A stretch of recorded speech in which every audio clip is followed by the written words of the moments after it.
Welcome to Beyond the Hustle, where we do business differently. Less grind, more strategy, and a low-lift revenue model that makes high cash months feel light as a feather. I'm Tristan Jean, your business mentor and social sales expert, and I have built a spacious, scalable business that locks in recurring revenue so I don't reset to zero at every month, without launching every 2 weeks, running on empty, or launching a low-ticket mass membership that saps the life out of me. Now I'm here to help you do the same. Here we don't just talk about making money. We talk about building a business that never resets at zero, where a few strategic offers sell out every time and sales flow 24/7 without you constantly showing up. If you're ready to get off the income roller coaster and finally create a business that pays you and gives you your life back, you're in the right place. Hit subscribe, grab your coffee and your comfy couch blanket because you know I have mine, and let's chat, my friend. Welcome back. We are talking about the 3 biggest mistakes keeping you stuck on the income roller coaster and how to fix them. Because let's be honest, a roller coaster is fun for like 90 seconds, but can you imagine riding one 24/7 for 30 days, for 90 days, for a year, for 2 years, and you wonder why people get burnt out and quit, right? So if you're stuck in inconsistent income, unpredictable sales months that start at zero, chances are you're probably making at least one, if not all, of these 3 mistakes. And I know because, hi, I'm Tristan, and I've made all of them repeatedly. But once I fixed them, everything changed. My business stopped relying on launch after launch after launch to hit a high income month again. My sales became predictable, and I built a revenue model that pays me before the month even gets started. So let's dive in and talk about it and get right to it. Because if you're serious about scaling without giving away all of your time, these are the shifts you have to make. Okay, mistake number 1, treating your business like a short-term fix or cash injection and not a long-term asset. So I think that was the biggest shift for me. I started chasing quick cash strategies instead of building something sustainable. I was like, how fast can I get to 10K months? How fast can I get to 20K months?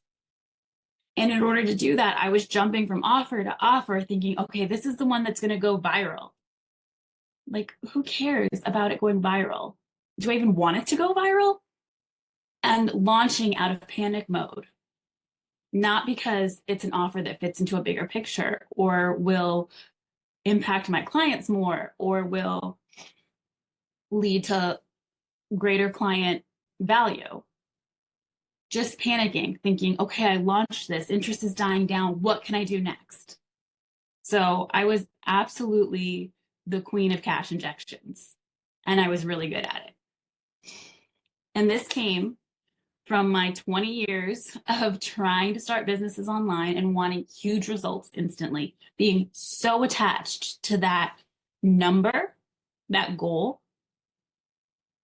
And then if I didn't hit it, if there was a pause, if there was a breath, I convinced myself it wasn't working and I jumped to something else.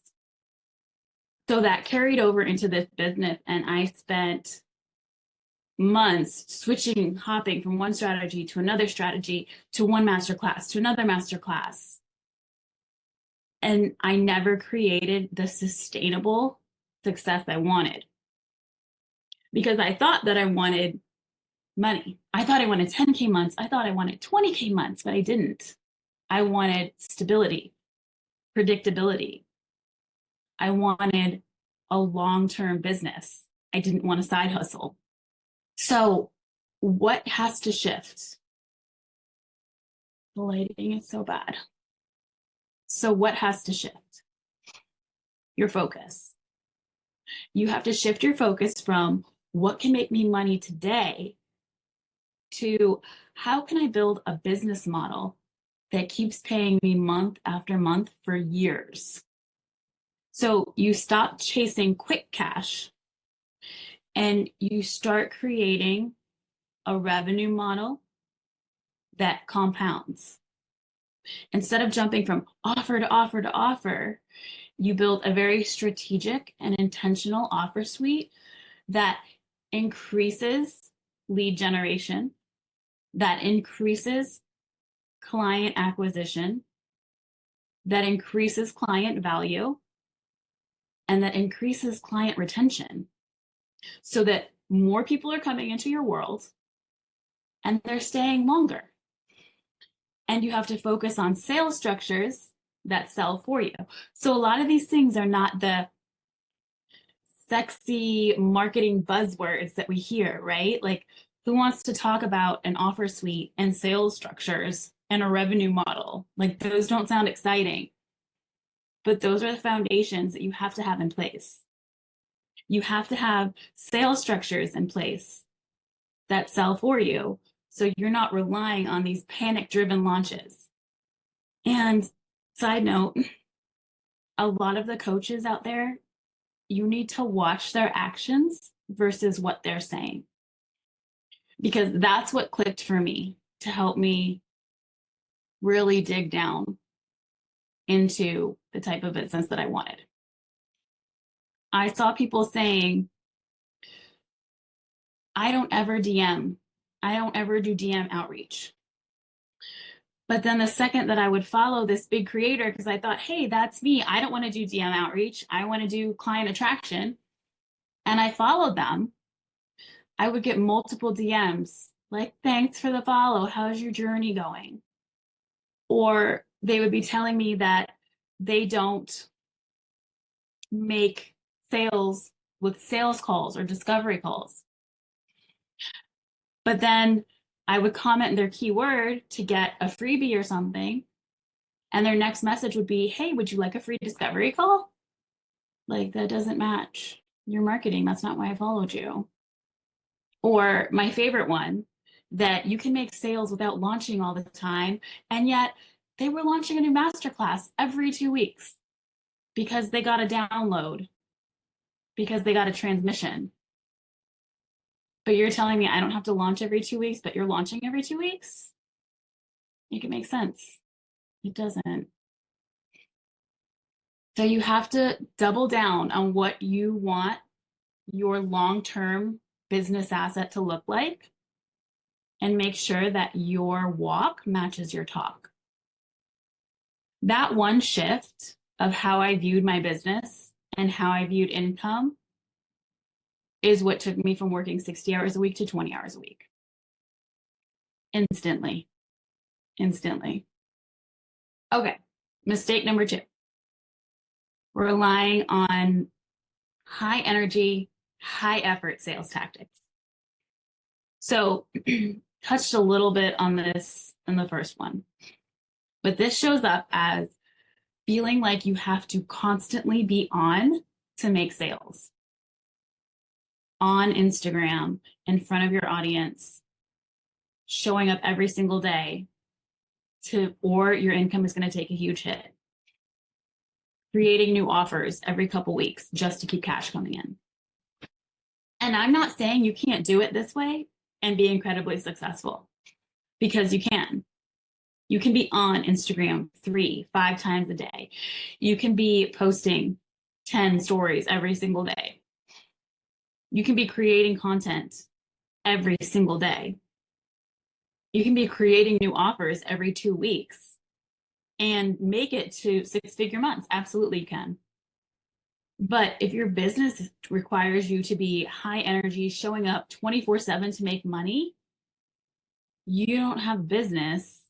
You have a job, and your boss is probably worse than your last boss. Your boss is you, in case you didn't catch that. So you have to have a business model, again, the business model that makes sales inevitable, not effort dependent. So you have to shift from reactive selling, right? So that's panic launches, that's flash discounts, creating a lot of fake hype in your marketing. because you got to the 15th of the month and you see that you're not halfway to your goal yet. So switching from reactive selling to proactive selling, and that's automated systems. That's making sure that your systems are selling for you in the background 24/7. And stop relying on visibility strategies and start focusing on strategic positioning. When you stop focusing on visibility strategies, you can show up less and make more by the way that you position yourself inside of your content. And so this is something that I like to talk about too, that you'll notice is I don't like to just talk about offer strategy, messaging strategy, content strategy, because before all of that comes positioning, which is different than the actual strategy. So brand positioning, offer positioning, messaging positioning, and then how you use all of that in your content is your content positioning, which is different from your content strategy.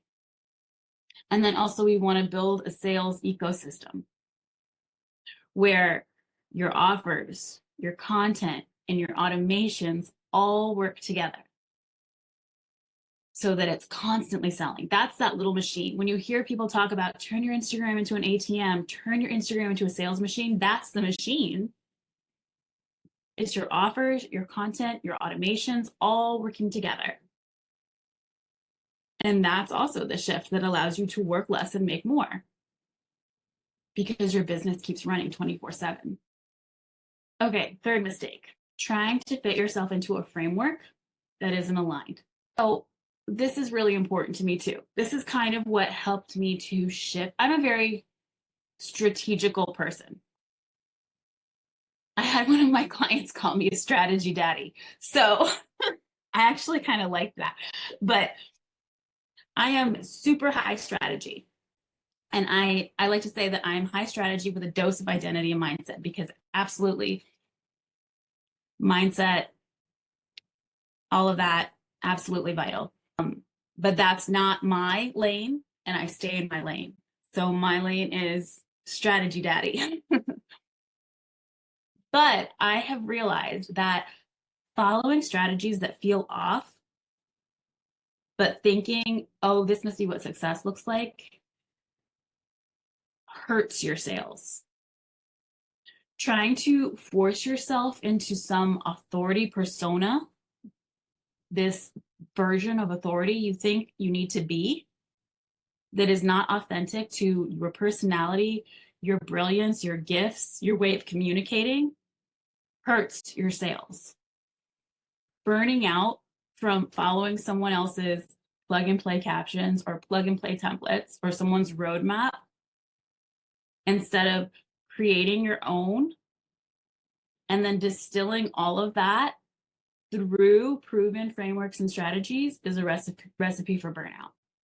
And I know because, again, like, hi, I'm Tristan, and I did it too. So I followed the proven frameworks. I followed the templates. I did the plug and plays, the formulas.